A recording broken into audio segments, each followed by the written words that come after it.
दिल्ली में oxygen emergency है। राजधानी में ऑक्सीजन के टैंकरों को एस्कॉर्ट करती पुलिस की गाड़ियां सायरन बजाती हुई दौड़ रही हैं।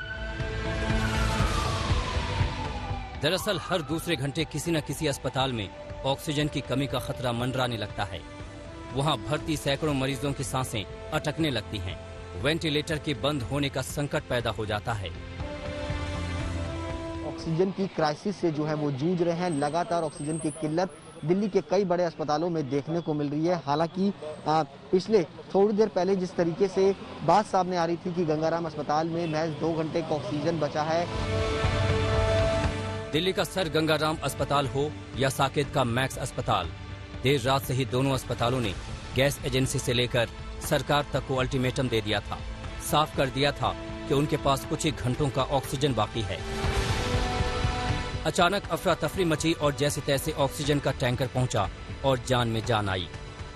फिलहाल ऑक्सीजन के जो ट्रक हैं वो अस्पतालों में धीरे धीरे पहुंचना जो है वो शुरू हो चुका है। अब से थोड़ी देर पहले ही गंगाराम अस्पताल के अंदर ऑक्सीजन का एक टैंकर जो है वो पहुंचा है।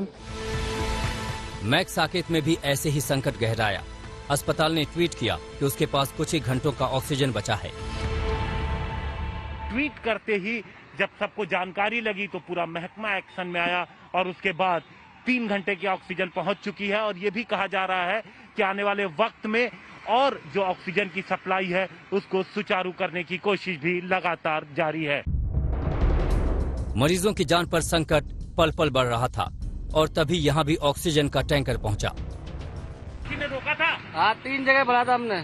3 जगह किसने रोका था? 3 जगह भरा था। 3 जगह भरा था। हाँ। यहाँ पे कब लेके पहुँचे? यहाँ पे भी आधा घंटा पहले पहुंचे। तो आप देख लीजिए कि इस वक्त यहाँ पर ऑक्सीजन फिलिंग का काम चल रहा है। आईनेक्स एयर प्रोडक्ट जहाँ पे आप देख रहे हैं यहाँ पर टैंकर पहुंचा हुआ है। यहाँ पर ऑक्सीजन अब भरी जा रही है। दिल्ली के अस्पतालों में मरीजों की भारी तादाद की वजह से ऑक्सीजन की मांग 700 टन तक पहुंच गई है। दिल्ली में ऑक्सीजन उड़ीसा और पश्चिम बंगाल से आ रहा है। वहां से दिल्ली तक पहुंचने में देरी की वजह से सांसें अटकी हैं। वायुसेना को खाली टैंकर वापस ले जाने के काम में लगाया गया है। वहीं सड़क के रास्ते कई राज्यों की सीमा पार करने के बाद दिल्ली में टैंकरों के लिए ग्रीन कॉरिडोर बनाया जा रहा है। जरूरत के मुताबिक अस्पतालों को ऑक्सीजन की सप्लाई की जा रही है। प्रधानमंत्री ने बैठक कर सप्लाई के समय में और कटौती की कोशिश की, मगर अब भी मुश्किल बरकरार है। कोरोना के मामलों में कमी आने के बाद ही राहत की उम्मीद है, जो फिलहाल लगातार बढ़ते ही जा रहा है। सुशांत मेहरा और हिमांशु मिश्रा के साथ कुमार कुणाल, दिल्ली आज तक।